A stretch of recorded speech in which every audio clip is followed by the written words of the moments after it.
So in this video, we'll first create a resource group with PowerShell. So create a resource group with PowerShell, and then we'll also create a storage account with PowerShell. In the previous video, we're doing everything with graphical user interface, and now we're learning to do with PowerShell. Now, if you notice this hash or a pound sign means it's a comment. So when you execute the script, this line number 1 and number 2 will not be executed. This is just for your references. So you can put your reference like that. Say author is Anand. Uh, Creation date is whatever. So today is 15, whatever, uh, 2019. Yeah. So you can put your own comments like that.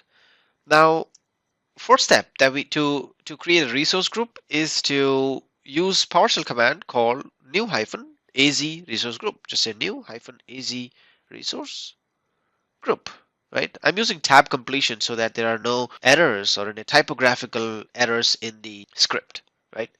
So it's new-az resource group. Then I will say -name. What is the name of my resource group? The name of my resource group is, let's say, payroll. Let's call it as payroll. And the location in which I want to create it is West US. I'm just saying West US here. Now, I could have put these objects inside a variable, right? So I could have just said dollar location equals West US and put that in double quotes. Yeah. And then I can also say dollar region resource group name equals payroll. When I do that, I really do not have to use these names like that. I can say dollar resource group name and then dollar location name, right?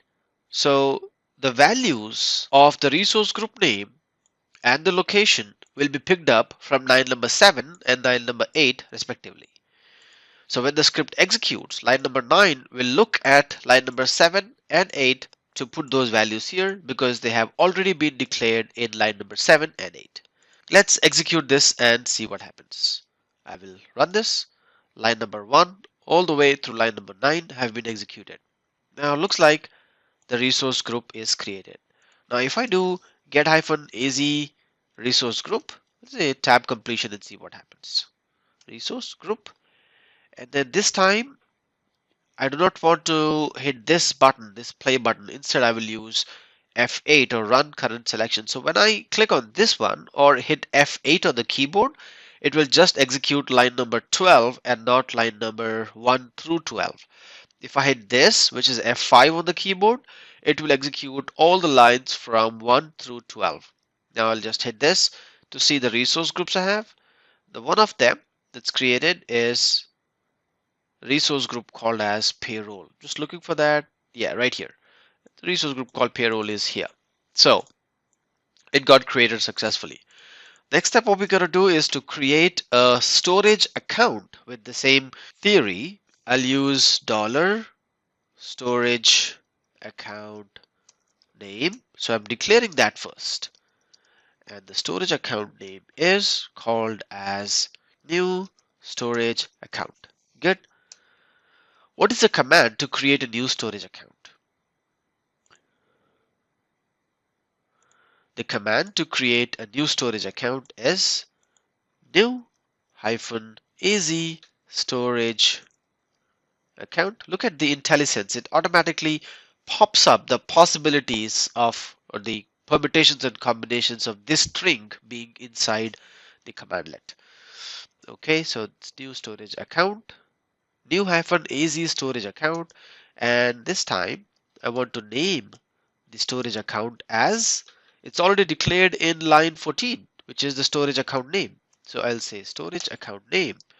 I want to put that in the location called, well, I have the location in line number 7, so I will use dollar location here, right? There were other parameters that we looked at when we were creating the storage account using GUI. Some of them were performance tier options, kind of storage is it? Is it storage account V2, V1, or a blob storage? Do you want Premier, or what kind of replication do you want? LRS or GRS? Well, those are all the syntaxes that you must punch in before we complete this command. So, starting with SKU. SKU is the kind of replication you want. Well, I will select premium underscore LRS. Then I can also say, well, the resource group name. I can put the resource group name as, well, it's already there. Is it somewhere on the top? Well, the resource group name is right here, $RG name. So, okay, I'll use the same variable. Storage account V2, right? Now let's execute line 16 and see what happens. I'll hit F8 on the keyboard. Well, I got an error message. Let's see what the error message is. Cannot validate parameter name. Argument is null or empty. Well, I think we already have name here. Like that name is new storage account.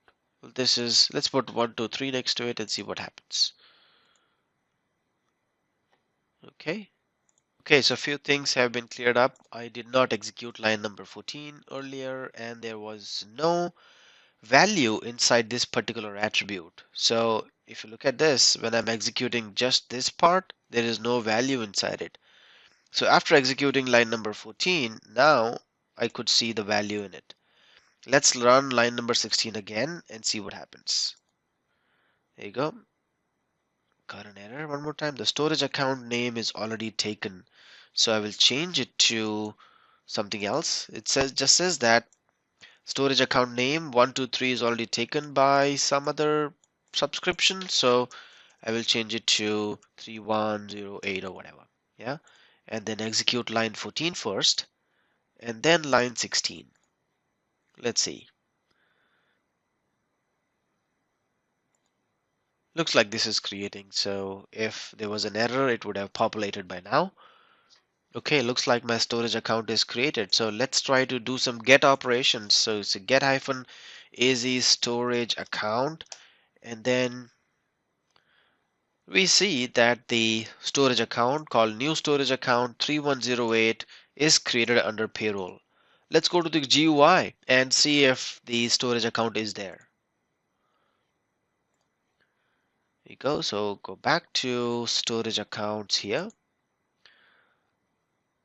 There you go. Information hosting was something that we created earlier when creating storage account using GUI, and now we have another storage account called 3108 as well. So everything that can be done with graphical user interface can be done with PowerShell.